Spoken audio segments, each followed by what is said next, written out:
കുവൈറ്റിലെ തീപിടുത്തത്തിൽ മരിച്ചവരുടെ എണ്ണം 50ആയി ഉയർന്നു. ഇന്ന് വെളുപ്പിന് ചികിത്സയിലിരുന്ന ഒരാൾ കൂടി മരിച്ചതോടെ മരണം 50ആയി ഉയർന്നു. ഇന്ന് വെളുപ്പിന് ഈ ദൃശ്യത്തിൽ കാണുന്ന പോലെ മൃതദേഹങ്ങൾ കുവൈറ്റ് എയർപോർട്ടിലേക്ക് കൊണ്ടുപോയി. ഇന്ന് പുലർച്ചെ കുവൈറ്റിൽ നിന്ന വിമാനം കൊച്ചിയിലേക്ക് യാത്ര തിരിച്ചു. കൊച്ചിയിൽ മലയാളികളെയും ഒരു കർണാടക സ്വദേശിയെയും അതുപോലെ തമിഴ്നാട്ടിലെ 7 പേരെയും അവരുടെ മൃതദേഹങ്ങൾ കൊച്ചിയിൽ ഇറക്കിയതിന് ശേഷം ഈ വിമാനം ഡൽഹിക്ക് പോകും. എയർഫോഴ്സിൻ്റെ പ്രത്യേക വിമാനമാണ് മൃതദേഹം വഹിച്ചുകൊണ്ട് വരുന്നത്. 10 മണിക്ക് ശേഷം ഏത് സമയവും കൊച്ചി എയർപോർട്ടിൽ വിമാനം പറന്നിറങ്ങും. ഒരുപക്ഷേ കണ്ണീർ പാടമാകുന്ന ഒരു മലയാള കരയിലേക്കാണ് ഈ വിമാനം പറന്നിറങ്ങുക എന്ന കാര്യത്തിൽ സംശയമില്ല. ഇപ്പോൾ 24 മലയാളികൾ മരിച്ചു എന്ന വാർത്തയാണ് വരുന്നത്. 23 പേരുടെ മൃതദേഹങ്ങൾ കേരളത്തിൽ സംസ്കരിക്കും. ഒരാളിൻ്റെ സംസ്കാരം മുംബൈയിലായിരിക്കും ഉണ്ടാവുക.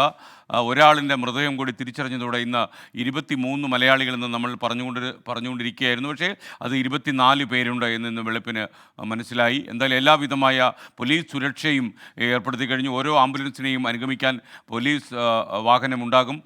മാത്രവുമല്ല കർണാടകത്തിലേക്കുള്ള ആംബുലൻസിനും എസ്കോട്ട് ഉണ്ടാകും.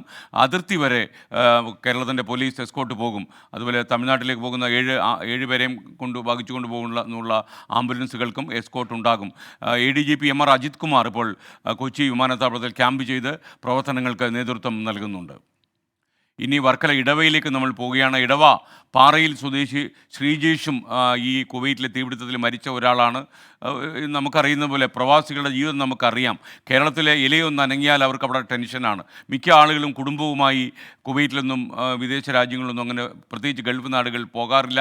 കാരണം ഏത് സമയവും മടങ്ങി വരേണ്ട ആളുകളാണവർ. പക്ഷേ ഇത്തവണത്തെ മടക്കയാത്ര ചേതനയാറ്റായിരുന്നു എന്നുള്ള വേദനയോടെയാണ് ഇടവയിലെ ആളുകൾ ഈ കാര്യം ഓർമ്മിച്ചെടുക്കുന്നത്. അലക്സ്റാം മുഹമ്മദ് ശ്രീജേഷിൻ്റെ വീട്ടിൽ നിന്നും നമുക്കൊപ്പം ചേരുന്നു. അലക്സ്റാം മുഹമ്മദ്, ശരിക്കും ഒരു നാട് കണ്ണീരണിഞ്ഞു കാണും. നമുക്കറിയാം വളരെ നാടുമായിട്ടൊക്കെ ബന്ധമുള്ള ഒരാളായിരുന്നു ശ്രീജേഷ് എന്നാണ് ഞാൻ മനസ്സിലാക്കുന്നത്. വിവരങ്ങൾ എന്തൊക്കെയാണ്?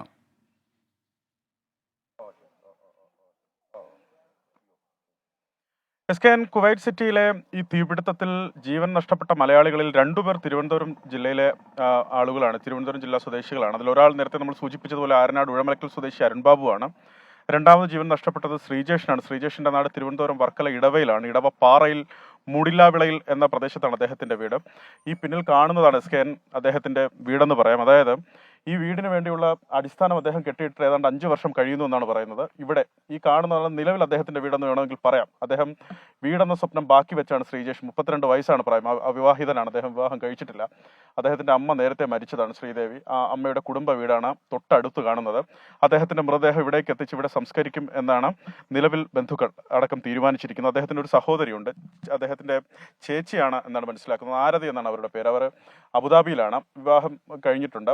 ഭർത്താവ് രാജേഷും ഒപ്പം അവർ നാട്ടിലേക്ക് വന്നുകൊണ്ടിരിക്കുകയാണ്. ഉച്ചയോടെ അവർ നാട്ടിലേക്ക് എത്തിച്ചേരും എന്നാണ് മനസ്സിലാക്കുന്നത്. ചെമ്പകശ്ശേരിയിൽ ആണ് അവരുടെ വീട്. ചെമ്പകശ്ശേരിയിൽ ഈ മൃതദേഹം അവിടെ എത്തിച്ച സഹോദരിയുടെ വീട്ടിലെ പൊതുദർശനത്തിന് ശേഷം ഞാൻ ഈ കാണിക്കുന്ന നമ്മുടെ ദൃശ്യങ്ങളിൽ കാണുന്ന ഈ പറമ്പിലേക്ക് കൊണ്ടുവന്ന് ശ്രീജേഷിന്റെ മൃതദേഹം സംസ്കരിക്കും എന്നാണ് മനസ്സിലാക്കുന്നത്. നാട്ടുകാർ ഒക്കെ ഇവിടെ വന്നിട്ടുണ്ട്. പക്ഷേ ചില നാട്ടുകാർ അവർ ഇപ്പോഴും പറയുന്നത് ശ്രീജേഷ് നാട്ടിലുണ്ടായിരുന്നു എന്നായിരുന്നു അവരുടെ ധാരണ എന്നാണ് ചില നാട്ടുകാർ പറയുന്നത്. കാരണം അദ്ദേഹം 5 മാസം വരെ നാട്ടിലുണ്ടായിരുന്നു.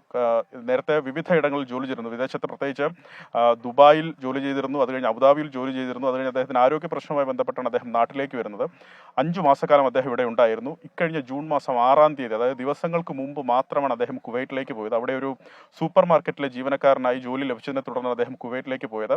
അപ്പോഴും നാട്ടുകാരിൽ പലരും വിചാരിക്കുന്നു ശ്രീജേഷ് നാട്ടിലുണ്ട് എന്നാണ്. ഇന്നലെ രാത്രി വൈകിയാണ് ശ്രീജേഷും ഈ അപകടത്തിൽ പെട്ടിട്ടുണ്ട് എന്ന വിവരം നാട്ടുകാർക്ക് അറിയുന്നത്.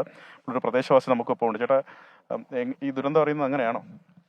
ഇന്നലെ ഇവിടുത്തെ ഇടവ വില്ലേജ് ഓഫീസർ ഒരു 7 മണിക്ക് എന്നെ വിളിച്ച് ഇങ്ങനെ സംഭവം നടന്നിട്ടുണ്ട്, ഒന്ന് അന്വേഷിക്കണമെന്ന് പറഞ്ഞപ്പോഴാണ് ഞാനിത് അറിയുന്നത്. ഇങ്ങനെ ഈ ശ്രീജേഷ് താമസം അച്ഛൻ്റെ വീട്ടിലായിരുന്നു, കോടയം മുനിസിപ്പാലിറ്റിയാണ്. അങ്ങനെ ഈ വില്ലേജ് ഓഫീസർ ഞങ്ങളുടെ അവിടെ പോയി തിരക്കിയപ്പം പരിസരത്ത് തിരക്കിയപ്പോഴും ആൾക്കാർ പറയുന്നത് ആൾ ഇന്നലെ ഇവിടെ ഉണ്ടായിരുന്നു, മെനിങ്ങാന്നുണ്ടായിരുന്നൊക്കെയാണ് പറയുന്നത്. അതിനുശേഷം പുള്ളിയുടെ ഒരു ബന്ധുവിനെ വിളിച്ചാണ് ഇപ്പോഴാണ് അറിയുന്നത് സംഗതി ആൾ 6-ാം തീയതി കുവൈറ്റിൽ പോയി ഇത് അവിടുത്തെ വിട്ട് മരിച്ചെന്ന്.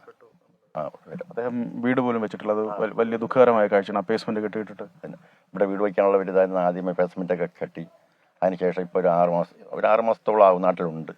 അങ്ങനെ അതിനുശേഷമാണ് ഇപ്പം 6-ാം തീയതി പോയെന്ന് തന്നെ ഇന്നലെ ഇത് അറിയുമ്പോഴാണ് നമ്മളൊക്കെ അറിയുന്നത്. പോകുന്നതിന് 1-2 ദിവസം മുമ്പും കണ്ടായിരുന്നു കഴിക്ക് വെച്ച്. ആൾ മറ്റ് ജോലിക്ക് പോവുക അല്ലെങ്കിൽ പോകാൻ അല്ലാതെ ആരുമായിട്ട് വലിയ ഒന്നുമില്ല. ഒരു നല്ല ഒരു ഒതുങ്ങി പറയത്തക്ക ബന്ധുക്കളൊന്നും ഇല്ല എന്നാണ് മനസ്സിലാക്കുന്നത്. സഹോദരിയുണ്ട്, സഹോദരിയുടെ ഭർത്താവുണ്ട്, അച്ഛൻ ഒരാളുള്ളത് ഉപേക്ഷിച്ച് പോയി എന്നാണ് മനസ്സിലാക്കുന്നത്. അച്ഛൻ പുള്ളിക്കും ഇത്തിരി മാനസികമായിട്ട് അസുഖം ഉണ്ടായിരുന്നു. ഇപ്പം ഒരു വർഷം കാണാനില്ല. ഒരു വർഷമുണ്ട്. അതിൽ പരാതിയുണ്ട്. അത് ആ പരാതി കൊടുത്തിട്ടുണ്ടായിരുന്നു അവര്. അങ്ങനെ നാട്ടുകാർക്ക് വിശ്വസിക്കാൻ പറ്റാത്തൊരു സാഹചര്യമാണ്. എങ്ങനെ അദ്ദേഹത്തിന്റെ മരണം തന്നെ ആള് 6-ാം തീയതിയിലേ പോയത്.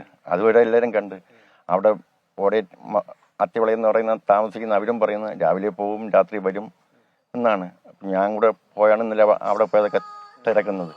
അപ്പോഴും അവർ പറയുന്നത്. പിന്നെ അതിനുശേഷം ഒരു 8 മണിയോടുകൂടിയാണ് ഇത് നമ്മളിങ്ങനെ മരിച്ചെന്ന് അറിയുന്നത്. അത്യാവശ്യം കുറച്ച് നാട്ടുകാർ വന്നിട്ടുണ്ട്. നേരത്തെ തൊട്ടടുത്തൊരു അമ്മ നമ്മളോടൊന്ന് സംസാരിച്ചിരുന്നു.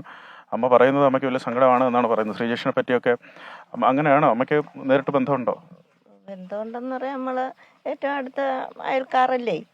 ഇപ്പം വലിയ സഹകരണം, നല്ല സ്നേഹവും നല്ല ഇതും നല്ല പാവങ്ങളുമാണ്. അവർ നല്ല സഹകരണമുള്ളവരായിരുന്നു. അച്ഛനും പോയി, അങ്ങനെ പോയി, അമ്മയും അപ്പൂപ്പനും അവരും മരണപ്പെട്ടു പോയി. അവർ എന്നെ വളർത്തിയതും മാമനും കൂടെ പഠിപ്പിക്കുകയും എടുക്കുകയൊക്കെ ചെയ്തിരുന്നു. ശ്രീജേഷിന് ഒരു സ്വന്തമായ ഒരു വീട് ഇല്ലാത്തത് കൊണ്ടാണ് അദ്ദേഹത്തിന്റെ വിവാഹം പോലും വൈകിപ്പോയത്. ശേഷം പോണതിന് തലേന്ന് ഇവിടെ വന്നിട്ടാണ് പോയത്. ഫോൺ വിളിച്ച് പോയി. പക്ഷെ ഫോൺ വിളിക്കുന്നതുകൊണ്ട് ഞാൻ സംസാരിക്കാൻ പറ്റിയില്ല. വിളിച്ചാണ് ഇതിലേ പോയത്. അദ്ദേഹത്തിന്റെ ഈ വീടെന്ന സ്വപ്നം പൂർത്തിയാകാത്തത് കൊണ്ടാണ് അദ്ദേഹത്തിന്റെ വിവാഹം പോലും വൈകിയത്. അതുകൊണ്ടാണ്. വീട് വെക്കാൻ അടിസ്ഥാനം കിട്ടിയ മോനായിരുന്നു. അത് തന്നെയാണ് നാട്ടുകാർക്ക് വലിയ ദുഃഖമാണ്. ഞാൻ പറഞ്ഞില്ല, അദ്ദേഹം വീട് വെക്കാൻ വേണ്ടി കിട്ടിയ ബേസ്മെന്റാണ് ആ കാണുന്നത്. അത് ആ വീടെന്ന സ്വപ്നം, സ്വന്തമായ ഒരു വീട് ഇല്ല അദ്ദേഹത്തിന്റെ കുടുംബ അച്ഛൻ്റെയും അതുപോലെ സഹോദരിയുടെയും ഒക്കെ വീട്ടിലാണ് അദ്ദേഹം നാട്ടിലുള്ളപ്പോൾ താമസിച്ചു പോന്നിരുന്നത്. ആ വീടെന്ന സ്വപ്നം പൂവണിയാത്തത് കൊണ്ട് തന്നെ അദ്ദേഹത്തിന് 32 വയസ്സായിട്ടും വിവാഹം കഴിക്കാൻ അദ്ദേഹത്തിന് സാധിച്ചില്ല. നാട്ടിലെത്തിയതിനു ശേഷം മറ്റാലോചനകളൊക്കെ നടന്നിരുന്നുവെന്ന് നാട്ടുകാർ പറയുന്നുണ്ട്. അത് കഴിഞ്ഞ്, അതായത് ഇത്തവണ പോയിട്ട് വന്നതിന് ശേഷം വിവാഹം കഴിക്കണമെന്ന് സുഹൃത്തുക്കളോട് പറഞ്ഞിരുന്നതായി അങ്ങനെ സുഹൃത്തുക്കളും പറയുന്നുണ്ട്. അതാണെങ്കിൽ ദുഃഖകരമായ കാഴ്ചയാണിത്. ദുഃഖകരമായ കാര്യമാണ് ഈ പാറയിൽ പ്രദേശത്ത് നിന്ന് പങ്കുവയ്ക്കാനുള്ളത്. ശ്രീജേഷ്, അതായത് 32 വയസ്സുകാരനായ ഒരു യുവാവിന് കൂടി ഈ അപകടത്തിൽ, ഈ കുവൈറ്റിലെ അപകടത്തിൽ ജീവൻ നഷ്ടപ്പെട്ടിരിക്കുന്നു. നമുക്കൊപ്പം ചേർന്നത് അലക്സ് റാം മുഹമ്മദാണ്.